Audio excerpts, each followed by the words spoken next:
All right, so who else out there feels like they just can't ever get enough sleep? Like you hit that snooze button over and over again every morning. Yeah, exactly. Like every morning is just starting off in a hole. Right. Like you're already behind. Ugh, it's the worst. So we thought it would be interesting to take a deep dive today into the whole world of healthy sleep habits. Yeah. We've got some really cool potential podcast material here. Definitely. So hopefully we can find some little golden nuggets in here that can help us all improve our sleep. Absolutely. One of the most interesting things I saw was this idea of having like a whole wind down routine, Yes. like an hour before bed. Oh, for sure. Have you heard of that? Oh, absolutely. I mean, it makes so much sense when you think about it. Like, Yeah. we kind of treat sleep as this passive thing, right? Like, you just go to bed and fall asleep. Just pass out. Yeah.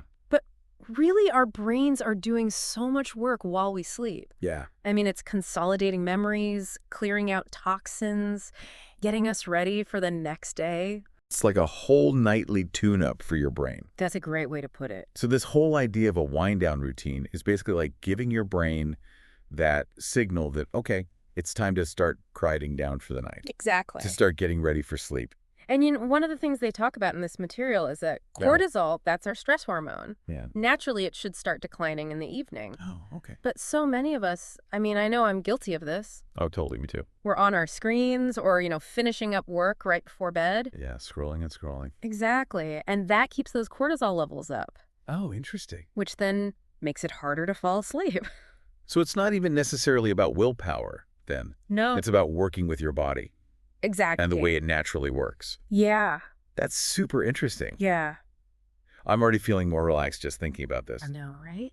But then one thing that kind of surprised me is that the material here talks a lot about your sleep environment. Yes. Like, does it really matter if my bedroom's a little messy? Well, I mean, I think we've all experienced that feeling of not being able to relax Yeah. if your surroundings are chaotic. Totally. And there's actually research on this. Oh. They used fMRI to look at how people's brains react to clutter.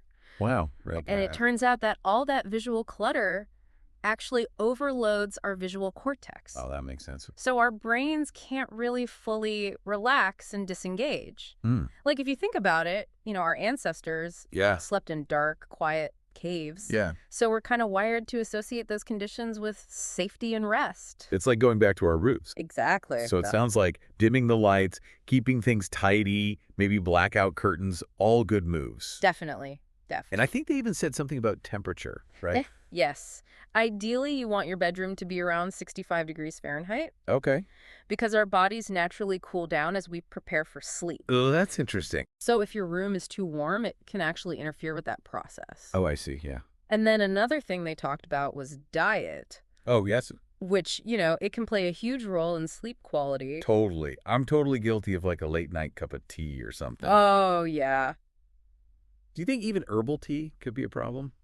Well, it really depends on the type of tea. Okay. Like chamomile or lavender, those can actually promote relaxation. Oh, okay. But some teas contain caffeine, Well, right? and caffeine can actually stay in our system for up to 6 hours. Oh, really? So that afternoon latte could be why you're tossing and turning at midnight. Oh, man. And then the other thing is alcohol, Oh, yeah. The nightcap. right? It might feel relaxing at first, Yeah. but it actually disrupts our sleep cycles later in the night, Oh, interesting. prevents us from getting that deep restorative sleep. So no more nightcaps for me. Right. So we talked about the wind down routine, Yeah. having a nice, calm sleep environment, Right. avoiding caffeine and alcohol before bed. Uh-huh. Is there anything else? The other big one is consistency. Oh, yeah. The sleep schedule, Yes, going to bed and waking up around the same time each day. even on the weekends. Even on the weekends, yeah. Which is tough. I love a good sleep in on Saturday. Oh, me too. But it's so bad for you. It is because it messes with your circadian rhythm, Right. which is basically your body's internal clock. It's like Yeah. a finely tuned orchestra, right?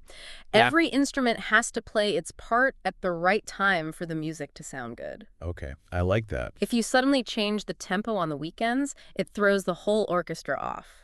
Oh, so my weekend sleep-in is creating chaos in my internal orchestra. Pretty much, yeah. Not good. But the good news is that even small changes can make a big difference. Okay, that's good to hear. You don't have to do everything perfectly. Right. Just start with one or two things that resonate with you. Okay. Maybe it's setting that wind down alarm an hour before bed Yeah. or decluttering your nightstand. Okay, I can try that. Just see how it feels and go from there.